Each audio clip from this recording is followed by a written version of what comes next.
Why hantavirus is suddenly much more alarming than it looks. The rare virus with a deadly reputation. And one crucial limitation. The frightening part is not that hantavirus exists, it is that one rare strain can move through the exact gaps modern travel creates. Hantavirus is not a new plague, not a mystery virus invented by the internet, and not another COVID waiting in disguise. That is precisely why the latest fears around it are so unsettling. The virus already has a brutal scientific reputation. It can begin like a vague flu, hide behind ordinary symptoms, and then, in severe cases, accelerate into respiratory collapse with terrifying speed. Most hantaviruses do not pass easily between people. Most infections begin with rodents. But the Andes virus, a South American hantavirus, carries the one exception that turns a rare disease into a public health story with global tension.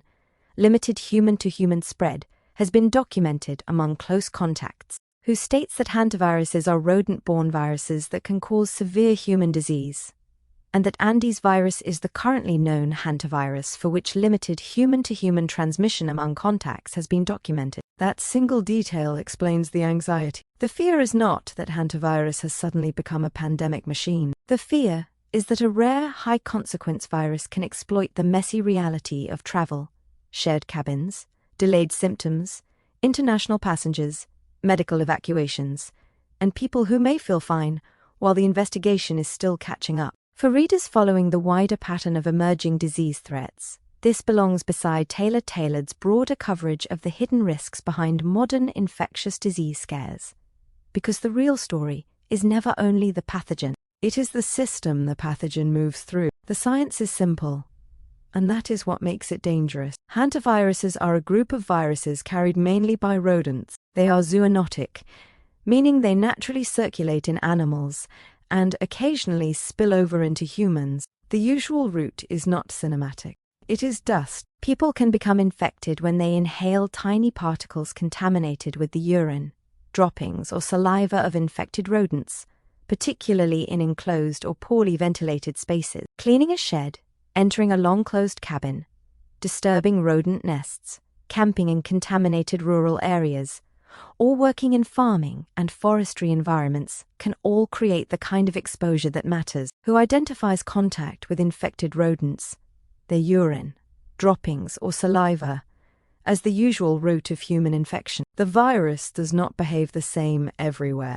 In the Americas, hantaviruses can cause hantavirus cardiopulmonary syndrome, often shortened to HCPs or HPS, a severe illness that attacks the lungs and heart. In Europe and Asia, related hantaviruses are more commonly associated with hemorrhagic fever with renal syndrome, which affects the kidneys and blood vessels. That distinction matters because hantavirus is not one identical global threat. It is a family of related viruses, with different reservoirs, regions, syndromes, and fatality risks. The most frightening American form is not frightening because it spreads like measles or COVID. It does not. It is frightening because when serious disease develops, it can progress quickly. Early symptoms can look deceptively ordinary: fever, headache, muscle pain, abdominal pain, nausea, vomiting, and fatigue. The body can then tip into cough, shortness of breath, fluid in the lungs, shock, and critical illness. WHO notes that HCPs can progress rapidly to cough, shortness of breath, fluid accumulation in the lungs, and shock.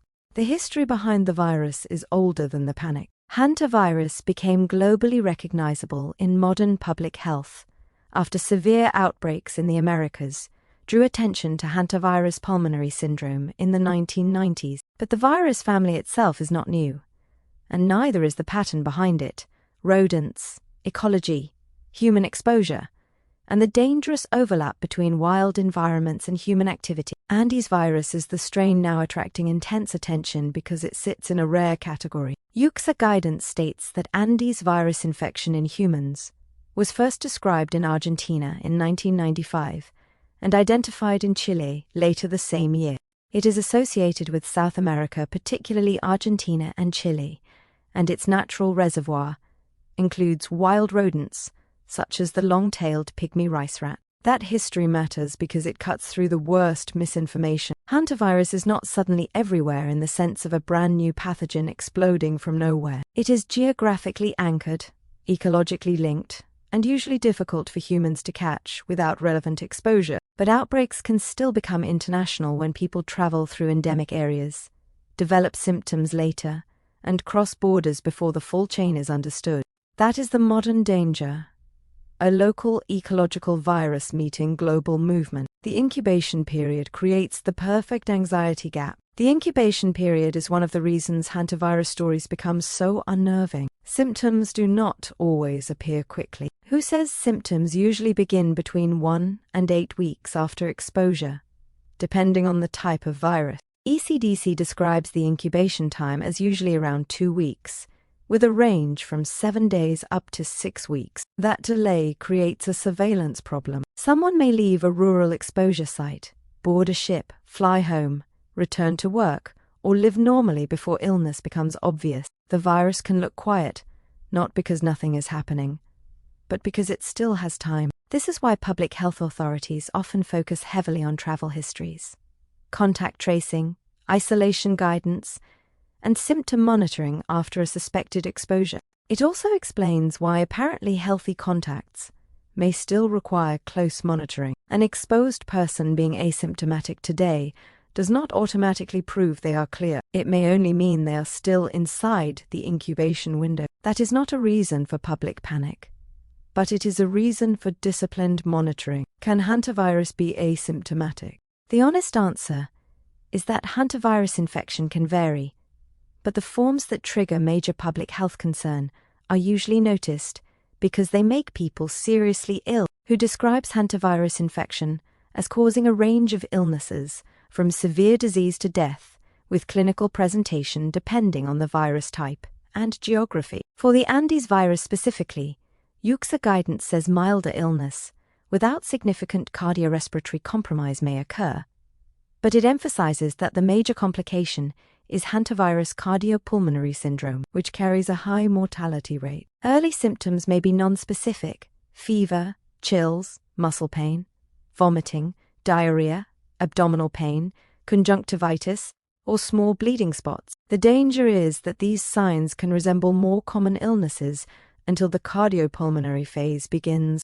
That is the clinical trap. Hantavirus does not need to be mostly asymptomatic to become difficult to detect early. It only needs to look ordinary before it becomes extraordinary. A fever after travel could be many things. A stomach upset could be many things. Muscle aches could be flu, COVID, dengue, sepsis, or nothing dramatic at all. The early phase is where medical history becomes critical. Where has the patient been? Were they in rural Argentina or Chile? Did they enter cabins, campsites, farms, sheds, or rodent-contaminated environments? Were they a close contact of a suspected Andes virus case? The first phase can whisper. The second phase can shout. The human-to-human question is the detail that changes the story. Most hantaviruses are not known for person-to-person spread. That is the key fact that separates a frightening infection from a pandemic-style threat. But the Andes virus is the exception that makes officials careful. WHO says human-to-human transmission has been documented only for the Andes virus in the Americas and remains uncommon. When it happens, it has been linked to close and prolonged contact, especially among household members or intimate partners, and it appears most likely during the early phase of illness. UXA guidance is more cautious about the exact mechanism. It says it remains unclear how human-to-human transmission of the Andes virus occurs, but close contact appears necessary.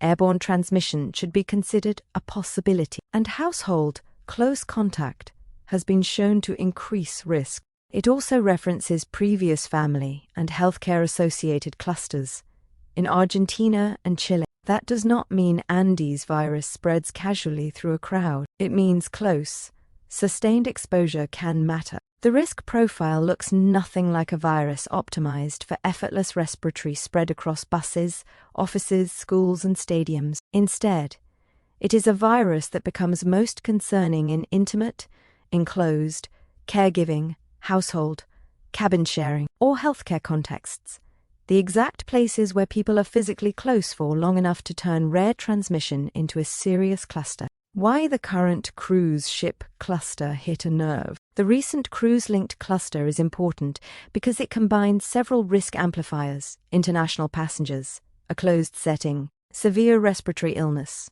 suspected Andes virus involvement, deaths, and repatriation planning. ECDC reported on May 6, 2026, that 7 cases had been reported in a hantavirus-associated cluster on a cruise ship, including 3 deaths, 1 critically ill patient, 2 symptomatic people, and 1 person with unknown status. PCR tests on samples from 2 patients confirmed hantavirus, while PCR tests on 1 additional sample confirmed Andes virus, and further investigations are ongoing. The setting is what sharpens the story. A cruise ship is not a normal community. People share air, meals, corridors, excursions, cabins, medical facilities, and social areas. ECDC says the current hypothesis is that some passengers may have been exposed while spending time in Argentina before embarking, where Andes virus is endemic, and may have subsequently transmitted the virus to other passengers on board. At this stage, ECDC considered everyone on the ship close contacts because of the closed setting and shared activities. That still does not equal a global outbreak. It means investigators are treating uncertainty seriously. Public health is not only about what is known, it is about what must be contained before certainty arrives. Pandemic risk. The scary answer is also the reassuring one. Could hantavirus cause a pandemic? In the ordinary sense, when people refer to a pandemic after COVID, characterized by fast, global, sustained, and explosive person-to-person spread, they mean that the current risk is low. The reason is biological and epidemiological. Most hantaviruses do not spread between people at all. Andes virus can, but documented human-to-human transmission is limited and associated with close or prolonged contact, not casual mass transmission. ECDC states that even if transmission from evacuated passengers occurred, Andes virus does not transmit easily and is unlikely to cause many cases or a widespread community outbreak if infection prevention and control measures are applied. ECDC also assesses the risk to the general EU-EEA population from this cruise ship outbreak as very low. The other major reason is ecological. Andes virus has a natural rodent reservoir in South America. ECDC states that this natural reservoir is absent in Europe, so introduction into European rodent populations and future rodent-to-human transmission in Europe are unlikely. That is the crucial distinction. An imported human case is possible. A small cluster among close contacts is possible. A difficult hospital case is possible. A global pandemic requires sustained spread at scale. Based on current evidence, the Andes virus does not appear to be built for that. But low pandemic risk is not the same as no danger. For the exposed individual, the risk can be severe. For clinicians, the early diagnosis can be difficult. For health systems, the response must be fast, strict, and internationally coordinated. That is why the story deserves attention without hysteria. How quickly could it spread? Hantavirus does not spread quickly in the way people imagine when they think of respiratory pandemics. The incubation period is relatively long. Human-to-human spread, where documented for Andes virus, appears to require close and prolonged contact. That slows chains of transmission. The virus can, however, move quickly in a different way, through geography. A person exposed in one country can become symptomatic in another. A ship can carry exposed passengers across oceans. A flight can move contacts into multiple jurisdictions before symptoms appear. The biological spread may be limited, but the logistical footprint can expand internationally almost immediately. This is the modern contradiction. Hantavirus is not fast like COVID. Travel is. That is why a rare disease can suddenly produce headlines across several countries. The virus may not be spreading rapidly among the public, but the investigation must quickly go through passenger lists, travel histories, cabin assignments, medical evacuations, laboratory results, and contact monitoring. For readers interested in how global systems turn local risks into international stories, this naturally connects to Taylor's coverage of how modern travel changes the politics of public health emergencies. Is it likely already international? Yes. In the narrow sense, The current concern is already international because exposed or affected people may be linked to multiple countries through travel, repatriation, and medical evacuation. ECDC reported that the cruise ship had 149 people on board from 23 nationalities, including passengers from 9 EU/EEA member states. But international does not mean spreading internationally in the general population. That distinction is everything. A cluster can be multinational because the people involved came from multiple countries. That does not prove sustained transmission inside those countries. It proves the exposure network is international. The likely scenario, based on current public health assessments, is not silent global spread. It is a contained but serious international incident involving a rare virus, a high-risk setting, and extensive follow-up. Cases may still be identified among exposed people because of the incubation period. Contacts may be isolated or monitored. More laboratory results may refine the picture, but the current evidence supports caution, not panic. The detail most people will miss. The most significant misunderstanding is to treat all scary viruses as if they are dangerous in the same way. Hantavirus is dangerous because it can be severe, not because it is usually easy to catch. Andes virus is more concerning than other hantaviruses because limited human-to-human transmission has been documented. But that does not make it a pandemic-level respiratory virus. The second misunderstanding is to think rodent-borne means irrelevant to modern life. The opposite is true. Rodent-borne diseases expose the fragility of the boundary between human systems and ecological systems. Climate, land use, rural tourism, agriculture, housing quality, travel, and sanitation all shape risk. A virus can begin in a rural cabin and become an international headline because the world is connected all the way down. The third misunderstanding is to see containment measures as proof that disaster is coming. Sometimes isolation, contact tracing, and strict hospital precautions are signs of a system working exactly as it should. Public health often looks dramatic because it is designed to stop the story before it becomes dramatic. The real warning is not panic. It is precision. Hantavirus deserves fear in the right place. It deserves fear in contaminated cabins, rodent-infested buildings, rural exposure sites, delayed diagnoses, intimate contact with suspected Andes virus cases, and unprotected healthcare settings. It does not deserve the lazy panic of pretending every frightening virus is the next global pandemic. The science points to a sharper conclusion. The virus is a rare, serious, rodent-linked virus family with one South American strain capable of limited person-to-person spread. It can incubate silently for weeks. It can begin like a common illness. It can become deadly quickly in severe cases. It can travel internationally through people before it is fully understood, but it does not currently look like a virus built for uncontrolled global spread. That is why the story matters, not because hantavirus is everywhere, because the modern world gives even rare pathogens a passport before most people know their names. We must be vigilant,